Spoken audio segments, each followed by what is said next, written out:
EP. Jayarajan ആത്മകഥാ വിവാദവുമായി ബന്ധപ്പെട്ട് പ്രതികരണം നടത്തുകയായിരുന്നു. തൻ്റെ ആത്മകഥ എഴുതി പൂർത്തിയായിട്ടില്ല, ആർക്കും പ്രസിദ്ധീകരണ അവകാശം നൽകിയിട്ടില്ല. DC ബുക്സിന് എതിരെ അടക്കം നിയമ നടപടി സ്വീകരിക്കും. ഒപ്പം തന്നെ ഇതുമായി ബന്ധപ്പെട്ട് DGPക്ക് പരാതി നൽകിയിട്ടുണ്ട്.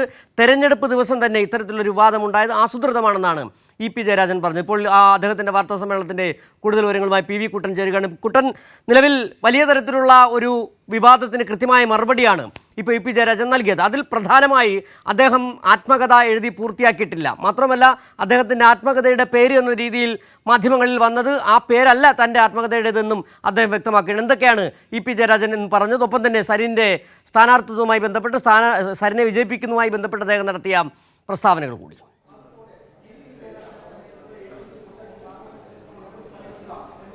സിജു, LDF സ്ഥാനാർത്ഥി ഡോക്ടർ പി സരിൻ്റെ പ്രചരണ യോഗത്തിൽ പങ്കെടുക്കുന്നതിന് വേണ്ടിയാണ് CPIM കേന്ദ്ര കമ്മിറ്റി അംഗം ഇ.പി. ജയരാജൻ ഇന്ന് പാലക്കാട്ടേക്ക് എത്തിയത്. ഇന്ന് വൈകിട്ടാണ് അദ്ദേഹം പങ്കെടുക്കുന്ന വലിയ പൊതുയോഗം ഇവിടെ LDF സംഘടിപ്പിച്ചിരിക്കുന്നത്. ആ ഘട്ടത്തിലാണ് ഇപ്പോൾ അദ്ദേഹം മാധ്യമങ്ങളെ കണ്ടത്. വളരെ വിശദമായ കാര്യങ്ങളൊക്കെ അദ്ദേഹം സംസാരിച്ചിട്ടുണ്ട്.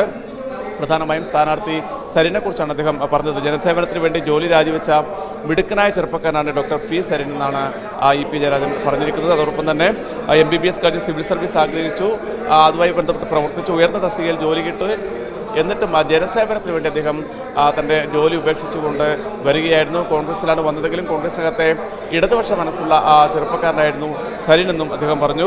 ഏറ്റവും യോഗ്യനായ സ്ഥാനാർത്ഥിയാണ് പാലക്കാടിനെ സംബന്ധിച്ച്. പാലക്കാട്ടെ LDF സ്ഥാനാർത്ഥി എന്നുള്ളത് ഏറ്റവും യോഗ്യനായ സ്ഥാനാർത്ഥിയാണെന്നും അദ്ദേഹം പറഞ്ഞു.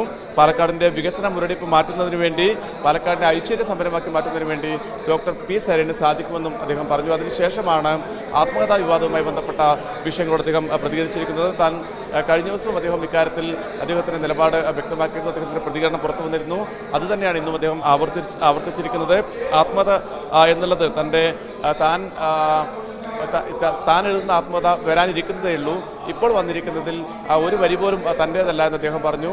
ഇതിനകത്ത് എന്താണ് സംഭവിച്ചതെന്ന് സംബന്ധിച്ച് വളരെ വിശദമായ അന്വേഷണം നടക്കേണ്ടതുണ്ട്. കാരണം നേരത്തെ കഴിഞ്ഞ തെരഞ്ഞെടുപ്പ് സമയത്ത് തനിക്കെതിരെ വാർത്ത വന്നു, പ്രകാശ് ജാവ്ദേക്കറെ കണ്ടു എന്ന വാർത്ത തനിക്കെതിരെ ഉയർത്തിക്കൊണ്ടുവന്നു. പക്ഷേ 1.5 വർഷം മുമ്പ് നടന്ന സംഭവമാണ് ഇപ്പോൾ നടന്നത് എന്ന പേരിൽ അന്ന് പ്രചരിപ്പിച്ചത്.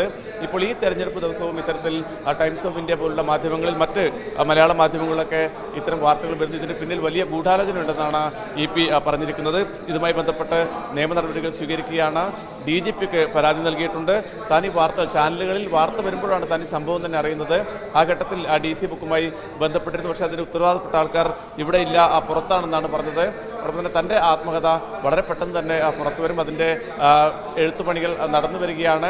അതുമായി ബന്ധപ്പെട്ട് ഈ പറയുന്ന പരാമർശങ്ങളൊന്നും തന്നെ തൻ്റേതല്ല എന്നും ഇ.പി. പറയുന്നുണ്ട്. അതോടൊപ്പം തന്നെ ഈ മാധ്യമങ്ങളിൽ വന്ന ആത്മകഥയിൽ തൻ്റെ ആത്മകഥയുടെ പേര് വന്നിട്ടുണ്ട്.